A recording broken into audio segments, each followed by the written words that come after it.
Hello guys, ayan, nais ko lamang pong mag-share sa inyo base sa aking naging experience sa aking FB profile page na ako po ay naging not recommendable ng halos mag-iisang taon guys, dahil lang po sa ako ay nakapag-share ng isang content, ng isang video ng isang bata na kumakain na humihingi yata yung kanyang magulang, ayaw niyang bigyan, kaya ang ginawa niya pinagtatapon niya yung kanyang pagkain. Na-share ko po yun guys, at nag-caption ako ng siguro violent hindi tamang words, kumbaga na sabi ko doon is kung anak ko lang yun, ganito lang ang walang latay sa kanya. Yun guys ang nasabi ko, kaya parang naging violent yun. Na-restrict ako guys ng halos mag-isang taon dahil doon guys, kaya naging not recommendable ako. Naniwala ako guys doon sa sinasabi ng mga karamihan ng mga content creator na na yung sinasabi nila na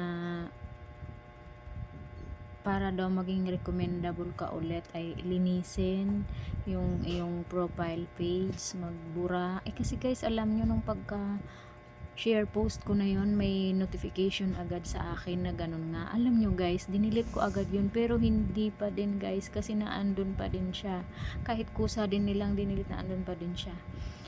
Ang akala ko noon guys, kapag ka not recommendable ka, ang akala ko noon kapag ka nag-turn off ka ng dashboard mo ay mawawala lahat ng monetization tools mo. Halimbawa monetize ka na, tapos mawawala din ang mga followers mo. Kaya guys, hinayaan ko siya ng ganong katagal. Ngayon guys, nagkaroon ako ng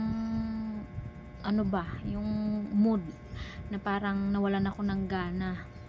Tapos sabi ko, i-deactivate ko na nga lang to, i-turn off ko na nga lang, kasi total not recommendable naman na.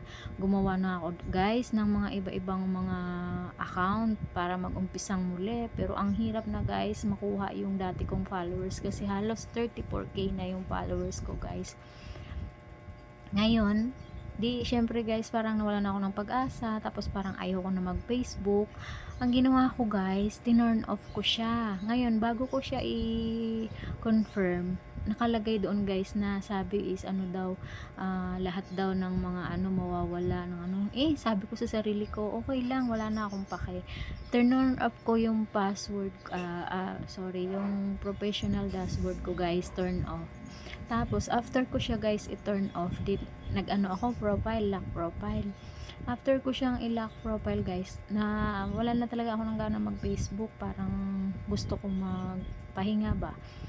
Ngayon ginawa ko guys, dini-activate ko siya guys ng mga parang 2 days, 3 days ganon. Dini-activate ko siya. Tapos after nun guys, binuksan ko ulit siya, ko siya, ni-retrieve ko yung Facebook ko, kasi permanente delete ko yun guys, pero na-retrieve ko pa rin siya. Nung ni-retrieve ko siya guys, binuksan ko na naman yung yung dashboard ko, turn on dashboard ko na naman siya. Nung guys, mga 1 day, 2 day siguro yun, bumalik naman yung yung pag turn on ko na yun guys, nung dashboard ko, ganun pa din, andun pa din yung 34k followers ko guys, hindi siya nawala. Tapos pagtingin ko sa monetization ko guys, nandun naman siya, hindi rin siya nawala. Monetize siya guys, monetize pa din ako, kasi lahat guys ng tools kumpleto na ako, monetize na ako lahat. Yung na yung partnership, yung yung monetization content, yung bago ngayon, meron na ako nun guys, lahat yun. Sabi ko sa sarili ko, akala ko mag-iintay pa ako na ulit, ma-monetize ulit, pero guys hindi. Tapos nung tiningnan ko guys yung yung tools, yung parang yung naka-restrict ako, videos, at saka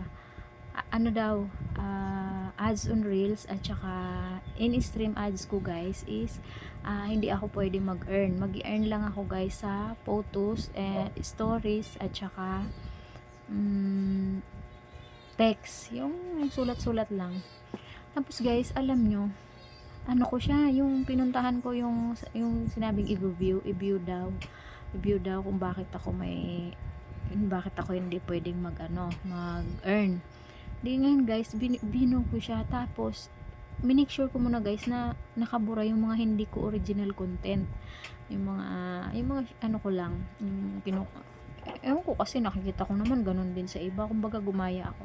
Pero dinilit ko yun guys, lahat dinilit ko yun, itinira ko na lang yung mga sa akin. Alam nyo guys, isang araw, dalawang araw lang, okay na ulit ako, recommendable na, tapos nag-earn na ako lahat. Kaya ngayon guys, ang masasabi ko is advisable pala yung mag-turn off ka muna, deactivate ka muna, magpahinga ka muna, and then balik mo na lang para maging recommendable ka ulit at mag-earn ka ulit. Ganun pala yun guys, hindi pala totoo yung sinasabi nila na hindi na mababalik, na malabo nang mabalik kasi kahit nagbura ka na ng mga video. Try nyo guys, dun sa mga not recommendable na ina-advisean nila na maggawa na lang ng bagong account, wag po, i-ano nyo na lang, i-try nyo po yung mag-turn off kayo ng dashboard, tapos mag-deactivate ng mga 2 days, 3 days, ganun, tapos balik nyo na lang po ulit, mabilis lang po siya. Thank you guys, that's all.